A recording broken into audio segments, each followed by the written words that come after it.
The most pressing claim we see often is the workers' comp space, and that one being either repositioning or transferring clients or patients. A lot of times, it's always a risk in home care, but with the employee shortage, a lot of employees are doing more, trying to do more, sometimes maybe than they should. Oftentimes your best employee winds up being the one that will get an injury that's unexpected. And it can be their, again, trying to reposition someone, they pull a strain or twist an ankle, things like that. And it can be a shock, I think, to an owner at how expensive and how quickly that claim can develop and really drive up their costs. In a home care agency, oftentimes workers' comp becomes your second largest expense after your payroll. It's derived off of your payroll. The more payroll you run, the more workers' comp you're gonna have. And kind of hand in hand with that, if you're a startup, for example, your first 3 years, you have a controlled mod. It's basically at a 1. It's a factor that determines your overall rate for your workers' comp. If you're clean and have less claims over that 3-year period, your mod is going to go below 1, basically giving you a large discount on your premiums. If you have claims, the claims develop, your experience mod is going to go up. So for example, if you have a 1.2 mod, which is we commonly see in home care, you're paying 20% more for your workers' comp than someone that has a 1.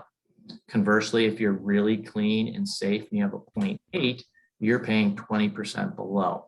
This can really equate to huge dollars for a lot of the home care owners. For those types of claims, and for anything with workers' comp, statistically, every dollar prevention equates to about $8 to $10 of savings in it.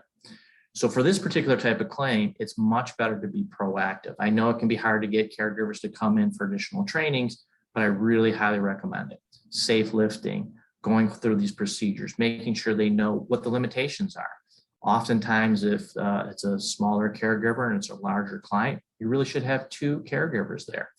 And I've been on calls with owners before. They said, geez, I'm talking to the client. Can you come on the phone today and kind of help me sell them why do I have to have 2 caregivers there? And we've done that. Some situations, it might be they're using a gator belt or a Hoyer lift. Even if the employee comes in and has an impeccable record, I've got tons of experience with this, make sure you see it with your own eyes, make sure you train it, make sure they're up to date on their training. Again, that prevention piece on the repositioning claims is huge. The second point I would make is you could be running for 5 years, never had a claim, it's clean. Make sure you have your return to work or limited duty program in place ahead of time. There's nothing worse than they come to you and say, the carrier comes to you and says, hey, we've got limited duty for this, what's your program? And you don't have it. And you're scrambling around trying to find it. Have that stuff in place well beforehand. This is what we're going to do if we get a claim. This is how we're going to report it. This is who's going to touch the file. This is what we're going to have the person do if they do have limited restrictions. All those types of things, if you do it ahead of time, you're way ahead of the game, and it can really save you huge dollars. Every time an employee is out, the longer they're out, the less likely they're ever going to come back to work, and the costs can just get astronomical with that.